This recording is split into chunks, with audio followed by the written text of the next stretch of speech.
Hello guys, welcome to my channel. तो आज मैं आप लोग के साथ एक न्यू बीएल सीरीज शेयर करने वाली हूँ जिसका नाम है अनइंटेंशनल लव स्टोरी। ये बहुत क्यूट सी सीरीज है जो कि वेबटून से अडॉप्टेड है। आज मैं पार्ट 1 इसका शेयर करने वाली हूँ, सो वीडियो को कंप्लीट देखिएगा और मुझे जरूर बताना स्टोरी कैसी लगी। ओके, तो अब पार्ट 1 की हिंदी एक्सप्लेनेशन शुरू करते हैं। पार्ट 1 की शुरुआत में दिखाया जाता है कि ऑफिस के कुछ एम्प्लॉयज आपस में बातें कर रहे थे कि इस बार सच में उसे उसकी पोजीशन से हटा दिया गया है। ये तो बहुत बुरा हुआ क्योंकि उसे यहाँ काम करते हुए सिर्फ 2 साल ही हुए थे। फिर दूसरा एम्प्लॉय कहता है, बुरे से तुम्हारा क्या मतलब है? एम्प्लॉय हमेशा अपने सुपीरियर की तरह ही होते हैं। मिस्टर किम के अंडर ही ये काम किया करता था ना। वो एम्प्लॉय कहता है, मैनेजर किम को यहाँ से घोटाले के चलते निकाल दिया गया है। मैं पहले मैनेजर किम के पीछे एक रोबोट की तरह घूमा करता था। वो जो भी कहते थे मैं हाँ कहता था, मान लेता था। इसके बाद वॉन योंग अपना सामान पैक करता है और वहाँ से जा रहा था। तभी उसे वाइस मैनेजर जंग रोक लेते हैं और पूछते हैं, मैंने अनाउंसमेंट सुनी, क्या हुआ? तुम मुझे पूरी बात बताओ। वॉन योंग कहता है, मैनेजर किम ने कहा कि डिस्प्लेसनरी कम्युनिटी मेरे नाम पर है। मैंने कहा कि मुझे इस बारे में कुछ नहीं पता, लेकिन कोई भी मेरी बात का विश्वास नहीं कर रहा है। ये बात सुनकर मैं निराश हुआ। तुम ऐसा कैसे सोच सकते हो कि मैं भी तुम्हारी बात पर विश्वास नहीं करूंगा? मैनेजर किम तो बुरे र्यूमर्स और बिहेवियर के लिए जाने जाते हैं। वॉन योंग कहता है, मुझ पर विश्वास करने के लिए आपका थैंक्स, लेकिन अब मैं क्या करूं? मैंने आपके कहने पर काम शुरू किया था, लेकिन ऐसा हो गया। मैनेजर जंग कहते हैं, तुम अपने काम पर वापस आ सकते हो तो इसकी चिंता मत करो और थोड़ा रेस्ट करो। ऐसा लगता है जैसे सबको बहुत बड़ी मिसअंडरस्टैंडिंग हुई है,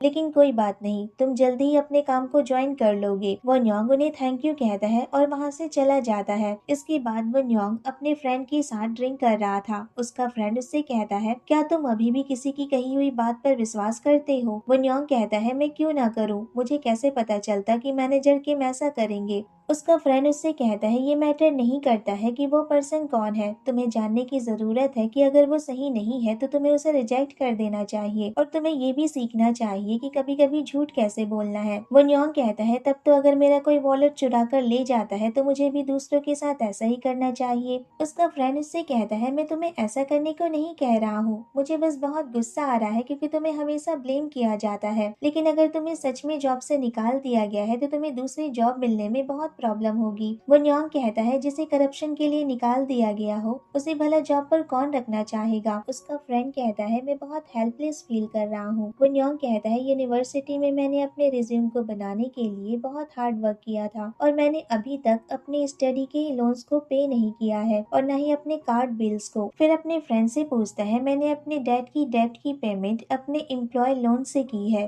और अगर मैंने जॉब छोड़ दी तो शायद मुझे वो फिर से पे करनी पड़ेगी। उसका फ्रेंड उससे कहता है, सच में तुम्हारे पास बहुत बुरा क्रेडिट है। वेल, जो भी हो, तुम्हें ट्रिप पर जाना चाहिए। वो योंग कहता है, तुम ये क्या कह रहे हो? तुम लगातार स्टडी और वर्क कर रहे हो, तुम्हें थोड़ा रेस्ट लेना चाहिए। अगर तुम इसी तरह कंटिन्यू काम करते रहे तो मर जाओगे, तो इसलिए ट्रिप पर जाओ और अपने माइंड को थोड़ा क्लियर करो और क्या पता इस दौरान तुम्हारी सारी मिसअंडरस्टैंडिंग सॉल्व हो जाए और तुम्हें तुम्हारी जॉब वापस मिल जाए। नेक्स्ट सीन में वन योंग ट्रिप पर होता है और बीच के किनारे बैठा हुआ था। तभी एक बर्ड आकर उसके शर्ट पर बीप कर देती है। वन योंग उस बर्ड से चिल्लाकर कहता है, मैं यहाँ से जा रहा हूँ। इसके बाद वो अपने रूम में आता है, फिर बेड पर लेट जाता है और कहता है, मैं पूरे रास्ते यहाँ ऐसे ही आ गया, मुझे भूख लगी है, मुझे किसी कन्वीनियंस स्टोर पर रुककर रेमन खाना चाहिए था। तभी उसे लैंडलेडी का कॉल आता है जहाँ वो ठहरा हुआ था। वो न्योंग कहता है, ठीक है, मैं अभी वहाँ पहुँचता हूँ। और जब वो वहाँ पहुँचता है तो देखता है कि उस लेडी ने उसके लिए फूड रेडी करके रखा था। वो लेडी कहती है, तुम आ गए, आज मेरे हस्बैंड ने फिशिंग की है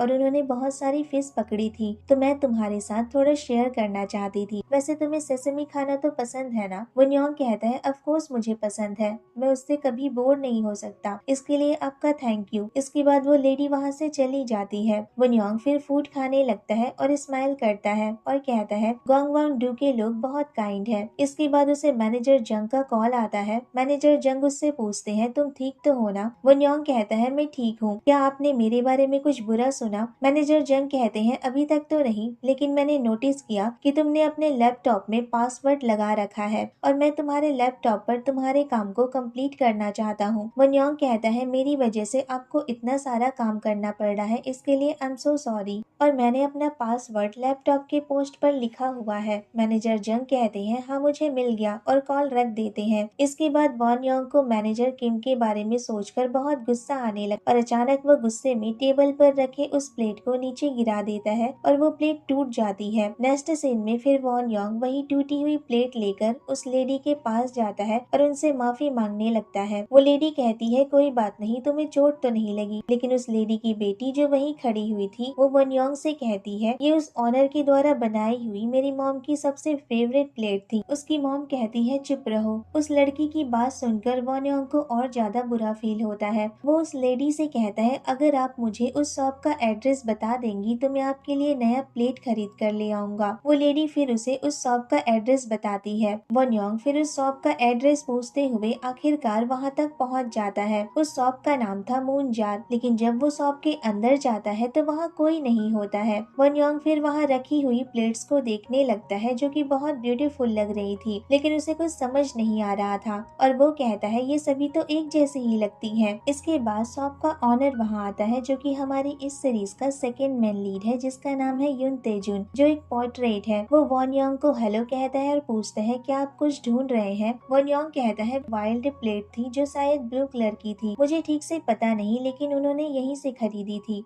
जो मुझसे टूट गई है। तेजुन कहता है तो शायद उसे सिल्डॉन होना चाहिए। इसके बाद वो उसे बहुत सारी प्लेट्स दिखाता है और कहता है आप इनमें से कोई भी चॉइस कर सकते हैं। वन योंग कहता है मुझे नहीं पता, ये सब एक जैसी लगती हैं। तेजुन कहता है सर सेम प्लेट जैसी कोई चीज नहीं होती है, ये सब क्ले के ऊपर डिपेंड करती है जिससे ये बनी होती है। समटाइम्स ज्यादा सिलिका स्टोन का यूज किया जाता है तो समटाइम्स एक्स्ट्रा लाइम स्टोन का, और किसी में ज्यादा ग्लेस की जरूरत होती है तो किसी में कम की। लेकिन आप कभी भी फंडेंस से पहले इसके कलर को नहीं जान पाएंगे, क्योंकि सिर्फ फंडेंस के हीट के बाद ही इसका यूनिक कलर बाहर दिखाई देता है। इसके बाद वो एक छोटी सी बॉल को उठाता है और कहता है समटाइम्स क्ले के अंदर मिनरल्स चेंज होते हैं और कुछ इस तरह का चमत्कार क्रिएट होता है, और उस बॉल को वो वन योंग को देता है। वो योंग कहता है सही कहा, सेम प्लेट जैसी कोई चीज नहीं होती है। तेजुन कहता है जिस तरह इंडिविजुअल लोग मुसीबत से बाहर निकलने के लिए अलग अलग रास्ते बनाते हैं, ठीक उसी तरह। के बाद वन योंग एक प्लेट सिलेक्ट करता है और कहता है मैं ये लूंगा क्योंकि ये मेरी नजर में ब्रेव है। तेजुन कहता है अगर आपको ऐसा लगता है तो मैं इसे आपके लिए पैक कर देता हूँ। तेजुन फिर उस प्लेट को एक बैग में डाल देता है। वो योंग उसे पेमेंट के लिए एक कार्ड देता है और उसकी तरफ देखने लगता है, लेकिन अचानक उसे कुछ याद आता है और हमें फ्लैशबैक दिखाया जाता है जिसमें वो मैनेजर जंग के साथ खड़ा हुआ था और मून जार देख रहा था। मैनेजर जंग उससे कहते हैं युन तेजुन ये हमारे चेयरमैन के फेवरेट आर्टिस्ट है, क्या तुम हमारे कंट्री के फेमस पेंटर को जानते हो। वो योंग कहता है ऑफ कोर्स जानता हूँ। मैनेजर जंग कहते हैं ये उन्हीं के बेटे हैं। वो योंग कहता है फिर ये रिच फैमिली के एक यंग मास्टर है, क्या मैं इनके और काम को देख सकता हूँ। फिर वो एक बॉल देखता है और पूछता है लेकिन वो सडनली 2 साल पहले इस तरह क्यों चले गए। मैनेजर जंग कहते हैं वो ऑटम का टाइम था, उसके बाद सभी को टाइट स्पॉट में डाल दिया गया, ये सब एक कॉन्ट्रैक्ट के पहले हुआ था। वो योंग कहता है लेकिन वो इस तरह चले क्यों गए। मैनेजर जंग कहते हैं मैं भी ये सोचकर हैरान हूँ कि आज के जमाने में कोई ऐसे छुपकर कैसे रह सकता है, वो भी बिना किसी ट्रेस के। वो ऐसे पर्सन थे जिन्होंने अपने प्राइवेट लाइफ के बारे में ज्यादा रिवेल नहीं किया था, इसलिए हम सिर्फ उनके एक शॉप के बारे में जानते हैं। चेयरमैन और मेरी इस बारे में बात हुई थी, वो मिस्टर यून को वापस लाना चाहते हैं। वन योंग पूछता है वो किस लिए। मैनेजर जंग फिर उसे एक फोटो दिखाते हैं और कहते हैं हमें मिस्टर यून को ढूंढना होगा। फिर उसे वो फोटो दे देते हैं। उस फोटो में जो पर्सन था वो कोई और नहीं तेजुन ही था। यहाँ पर फ्लैशबैक खत्म हो जाता है और तेजुन वॉन योंग से कहता है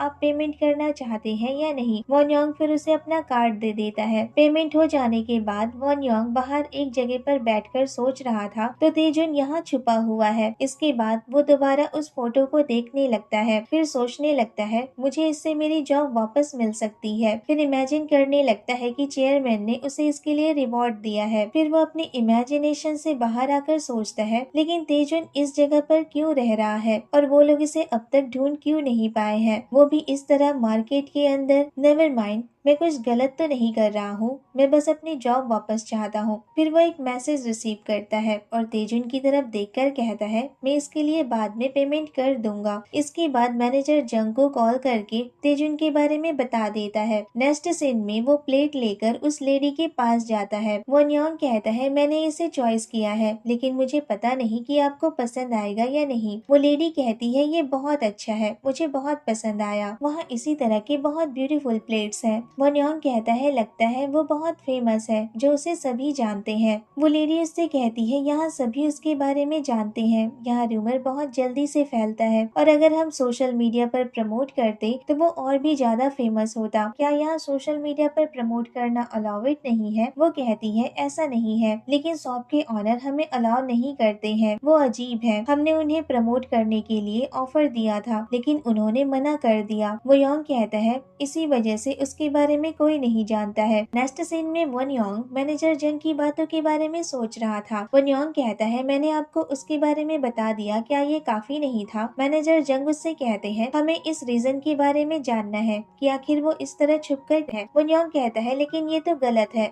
मैनेजर जंग कहते हैं, इसमें गलत क्या है, हम ये कंपनी के लिए कर रहे हैं और यूजुअली जब आर्टिस्ट ऐसे स्लम्प या गायब हो जाते हैं तो उन्हें हेल्प की जरूरत होती है। वो चाहते हैं कि कोई उनकी हेल्प करे। क्या तुम मिस्टर यून की हेल्प नहीं करना चाहते? वॉन योंग, तपिन योंग को तुम्हारी जरूरत है, तुम जैसे ऑनेस्ट एम्प्लॉय की। हम चाहते हैं कि तुम अपने काम पे वापस आ जाओ, या फिर तुम इसी तरह से अपना टाइम बर्बाद करना चाहते हो। और ये भी याद रखना कि हमारे चेयरमैन मिस्टर यून के साथ एक कॉन्ट्रैक्ट साइन करना चाहते हैं, तो तुम्हें लगता है कि तुम ये काम करोगे तो वो तुम्हें सिर्फ तुम्हारी जॉब ही वापस देंगे, वो तुम्हें इससे भी बड़ा रिवॉर्ड देंगे। तुम्हें बस तेजुन के बारे में पता लगाना है और मैं जानता हूँ कि तुम ये कर लोगे। वॉन योंग कहता है, ठीक है, वैसे भी हमारी कंपनी के साथ कॉन्ट्रैक्ट साइन करने में कोई बुराई नहीं है। नेक्स्ट डे वॉन योंग तेजुन की शॉप पर जाता है। तेजुन उसका वेलकम करता है और कहता है, तुम फ्रीली यहाँ देखकर कुछ भी खरीद सकते हो। वॉन योंग कहता है, क्या यहाँ कोई वर्कर नहीं है? आपको एक वर्कर की जरूरत है, मेरा मतलब एक पार्ट टाइमर की। वैसे मैं अभी चलता हूँ, मैं बाद में फिर वापस आऊंगा। ऐसा कहकर वो वहाँ से चला जाता। तेजुन उसकी बात नहीं समझ पाता है, लेकिन इसके बाद वॉन योंग डेली उसके शॉप पर जाता और इसी तरह पार्ट टाइम जॉब की बात करता और उसने उस पर नजर रखना भी शुरू कर दिया था। एक दिन तेजुन जब कैफे जाता है तो वो भी उसके पीछे चला जाता है। कैफे का ऑनर तेजुन से कहता है, लगता है आज तुमने बहुत काम किया है, क्या तुम एक्स्ट्रा शॉट लेना चाहोगे? तभी वहाँ वॉन योंग आ जाता है और कहता है, तो मून जार के ऑनर भी यहाँ है, ये तो एक कॉन्सिडेंस है। तेजुन पूछता है, तुम्हें क्या चाहिए? वॉन योंग कहता है, आपको सच में एक पार्ट टाइमर की जरूरत है। अगर आपके पास एक पार्ट टाइमर होता तो आपको इस तरह अपनी शॉप को बंद करके आना नहीं पड़ता। तेजुन कहता है, मैंने कहा ना, मुझे किसी पार्ट टाइमर की जरूरत नहीं है। इसके बाद वॉन योंग वहाँ से चला जाता है। ऑनर फिर तेजुन से पूछता है, ये कौन है? लेकिन तेजुन उसका कोई जवाब नहीं देता है। अगले दिन तेजुन वॉन योंग से कहता है, तुम हमेशा यहाँ आकर पार्ट टाइम जॉब की बात क्यों करते हो? वॉन योंग कहता है, आपको मुझे पेमेंट करने की भी कोई जरूरत नहीं है, आप मुझे बस कोरस दे देना। ये सुनकर तेजुन उससे कहता है, अगर तुम इसी तरह मुझे परेशान करते रहे तो मैं पागल हो जाऊंगा। डोंग ही, जो कि कैफे का ऑनर और तेजुन का फ्रेंड था, वो कहता है, शायद मुझे अब यहाँ से जाना चाहिए। उसके जाने के बाद तेजुन वॉन योंग से कहता है, अब तुम्हें भी यहाँ से जाना चाहिए। वॉन योंग वहाँ से जा रहा था, लेकिन अचानक रुक जाता है और कहता है, मेरा नाम जी वॉन योंग है, मैं 27 ईयर्स ओल्ड हूँ और मैंने बहुत अच्छी यूनिवर्सिटी से ग्रेजुएशन किया है, लेकिन अब तक मुझे जॉब नहीं मिली है, इसलिए मैं फ्रस्ट्रेट होकर ट्रिप पर आया हूँ। और जब आपने मुझे प्लेट्स के बारे में बताया तो मुझे इंस्पिरेशन मिली और मैं आपके साथ रहकर और भी सीखना चाहता हूँ। ये सुनने के बाद तेजुन स्माइल करता है और कहता है, तुमने अपना नाम जी वॉन योंग बताया ना? वॉन योंग कहता है, हाँ, और स्माइल करने लगता है। लेकिन तेजुन उससे कहता है, तुम अब यहाँ से जाओ। ये सुनने के बाद वॉन योंग के फेस से स्माइल गायब हो जाती है। फिर वॉन योंग वहाँ से चला जाता है। वहाँ से जाते वक्त सोचने लगता है तो मेरी इस बात का भी उस पर कोई असर नहीं हुआ। नेक्स्ट सीन में वॉन योंग फ्रूट शॉप की ऑनर की हेल्प कर रहा था और उससे पूछता है, क्या आप उस मून जार वाले ऑनर को जानते हैं? वो लेडी कहती है, हाँ, वो हमारे पोएट्री टीचर है, वो थोड़े केयरफुल है, उन्हें अप्रोच करना बहुत मुश्किल है, वो अपने नेबर से भी बात नहीं करते, लेकिन वो गुड लुकिंग है। वॉन योंग कहता है, हाँ, वो गुड लुकिंग है। के बाद वो शॉप के बाहर छुपकर तेजुन पर नजर रख रहा था। वहाँ पर डोंग ही भी था। डोंग ही को देख देखकर उसे एक आइडिया आता है और वो कहता है क्यों ना मैं इसके फ्रेंड के शॉप पर जॉब करूं। इसके बाद वॉन योंग कैफे पर जाता है और डोंग योंग को कॉफी और लाते बनाकर दिखाता है। डोंग योंग उसके काम से इम्प्रेस हो जाता है और कहता है तुम तो बहुत टैलेंटेड हो। वॉन योंग कहता है मैंने आपसे कहा था ना कि मैंने यूनिवर्सिटी के टाइम पर बहुत सारे पार्ट टाइम जॉब किए थे। डोंग योंग कहता है क्या तुम आज से ही काम स्टार्ट कर सकती हो। वॉन योंग कहता है ठीक है, मुझे क्या करना होगा। डोंग योंग फिर उसे कॉफी डिलीवर करने का काम देता है। इसके बाद वॉन योंग कॉफी डिलीवर करने चला जाता है। कॉफी डिलीवर करने के बाद जब वो वापस आ रहा था तो देखता है कि तेजुन की शॉप क्लोज थी। वो विंडो से अंदर देखने लगता है लेकिन अंदर कोई नहीं होता है। तभी वहाँ डोंगी आता है और उससे कहता है तुम ये क्या कर रहे हो। वॉन योंग उसकी आवाज सुनकर डर जाता है और कहता है ब्रदर आपने मुझे डरा ही दिया था। डोंगी स्माइल करता है और कहता है चलो लंच के लिए चलते हैं। फिर दोनों एक रेस्टोरेंट में जाते हैं। डोंगी कहता है तुम मुसीबत में हो है लेकिन क्यों। क्योंकि यहाँ का सूप सबसे ज्यादा टेस्टी है। यहाँ का सूप पीने के बाद तुम्हें किसी और जगह का सूप अच्छा नहीं लगेगा। वॉन योंग कहता है तो यहाँ का फूड इतना अच्छा है। डोंगी कहता है हाँ। फिर वो 2 सूप ऑर्डर करता है। फिर वॉन योंग से पूछता है तुम तेजुन के शॉप पर क्यों काम करना चाहते हो। वॉन योंग इसका कह देता है। डोंगी कहता है नेवर माइंड, अगर तुम नहीं बताना चाहते हो, जब तुम्हारा मन हो तो मुझे बता देना। वॉन योंग कहता है क्योंकि सिचुएशन ऐसी है, लेकिन इसके पीछे मेरी कोई बुरी सोच नहीं है। डोंगी कहता है वैसे तुम जानते हो तुम्हारे आने से पहले तेजुन सिर्फ मुझसे ही बात किया करता था। तभी वहाँ वेटर उनका ऑर्डर लेकर आता है। वो जोर से ट्रे को टेबल पर रखता है जिससे वो दोनों डर जाते हैं। डोंगी कहता है तुमने तो मुझे डरा ही दिया था। वो वेटर जिसका नाम गोहो ते था उससे कहता है तुम बहुत नॉइसी हो, क्या तुमने यहाँ का रेंट पे किया है। वॉन योंग फिर उसका टैटू देखकर डर जाता है। डोंगी फिर उस रेस्टोरेंट के ऑनर से कहता है आंटी जब मैंने ऑर्डर किया था तब ये यहाँ नहीं था। गोहो ते कहता है तुम मेरी मॉम को आंटी क्यों कह रहे हो, क्या मैं तुम्हारा कजन हूँ। डोंगी कहता है क्या तुम मुझे ब्रदर कह के नहीं बुला सकते, मैं यहाँ रोज आना चाहता हूँ लेकिन तुम्हारी वजह से मैं वीक में सिर्फ 2 बार ही आता हूँ। गोहो ते कहता है मैंने तुमसे कहा था ना अगर तुम यहाँ नहीं आओगे तो मैं तुम्हारे सामने सर झुकाऊंगा। ऐसा कहकर वो वहाँ से चला जाता है। उसके वहाँ से जाने के बाद वॉन योंग डोंगी से कहता है आप कुछ कह रहे थे। डोंगी कहता है तेजुन यहाँ 2 सालों से रह रहा है लेकिन उसने कभी प्राइवेट लाइफ के बारे में नहीं बताया। शायद उसकी फैमिली में कोई नहीं है। उसे शुरू से ही अप्रोच करना बहुत मुश्किल है। फिर दोनों अपना फूड खाने लगते हैं। नेक्स्ट सीन में तेजुन कैफे आता है तो वो वॉन योंग को देखता है। इसके बाद जब वो कैफे के अंदर जाता है तो डोंगी उसे देखकर कहता है तुम इतनी रात में यहाँ क्या कर रहे हो, लगता है कि तुमने बहुत काम किया है और तुमने 3 दिनों से कोई रेस्ट भी नहीं लिया। तेजुन कहता है तुम ये क्या कर रहे हो। ऐसा कहते हुए वो वॉन योंग की तरफ इशारा करता है। डोंगी कहता है तो तुमने देख लिया, वॉन योंग ने कल से यहाँ काम करना शुरू किया है। तेजुन कहता है तुम क्या करने की कोशिश कर रहे हो। डोंगी कहता है जॉब क्रिएशन, मुझे इस मंथ मुश्किल से ड्रिफ्ट मिली है। इवन अगर मैं डिलीवरी सर्विस स्टार्ट भी करता हूँ तब भी मुझे एक सर्वेंट की जरूरत पड़ेगी। लेकिन जब गॉड ने मेरे पास एक जॉब सीकर को भेजा तो इसमें मेरी क्या गलती है। और वो अच्छे से काम भी करता है और उसे लाते बनाना भी आता है। थैंक्स की वॉन योंग की उसकी वजह से मेरी सेल्स बढ़ गई है। तभी वहाँ वॉन योंग आता है और इसके बाद तेजुन कहता है मुझे कोई इंटरेस्ट नहीं है और अपनी कॉफी लेकर वहाँ से जाने लगता है। वॉन योंग उससे कहता है प्लीज फ्यूचर में मेरा ध्यान रखिएगा। फिर तेजुन उससे कहता है आई होप कि मुझे फ्यूचर में ऐसा कुछ करना ना पड़े। ऐसा कहकर वो वहाँ से चला जाता है। ये सुनने के बाद वॉन योंग को थोड़ा बुरा लगता है। डोंगी उससे कहता है उसकी बातों का बुरा मत मानो, वो ऐसा ही है। फिर देखता है कि तेजुन अपना सिरप वहीं भूल गया था। वॉन योंग कहता है ब्रदर मैं उन्हें देकर आता हूँ। इसके बाद वॉन योंग तेजुन के शॉप पर पहुँचता है तो देखता है तेजुन वहाँ नहीं था। वो सिरप को उसके टेबल है तो देखता है टेबल के ऊपर एक आर्ट मैगजीन रखी हुई थी। वो उस मैगजीन को देखने लगता है लेकिन तभी वहाँ तेजुन आ जाता है। तेजुन उस मैगजीन को लेकर फिर से टेबल पर रख देता है और उससे कहता है क्या तुम्हें कुछ चाहिए। वॉन योंग कहता है आप अपना सिरप वहाँ भूल गए थे। तेजुन कहता है तुम यहाँ से जाओ। वॉन योंग कहता है क्या आप मेरी वजह से नाराज है, क्या आप मुझे मेरी गलती की रिस्पॉन्सिबिलिटी नहीं लेने देंगे। इसके बाद तेजुन सडनली उसके पास आने लगता है और बहुत क्लोज आ जाता है और उसे देखने लगता है। वॉन योंग थोड़ा घबरा जाता है और अपना फेस दूसरी तरफ कर लेता है लेकिन तेजुन उसकी चिन को पकड़कर अपनी तरफ करता है और उसकी आंखों में देखने लगता है। और यहीं पर पार्ट 1 खत्म हो जाता है। तो कैसा लगा आपको पार्ट 1 मुझे कमेंट करके जरूर बताना। वीडियो अच्छी लगी हो तो वीडियो को लाइक शेयर और चैनल को सब्सक्राइब करना मत भूलना। Thanks for watching.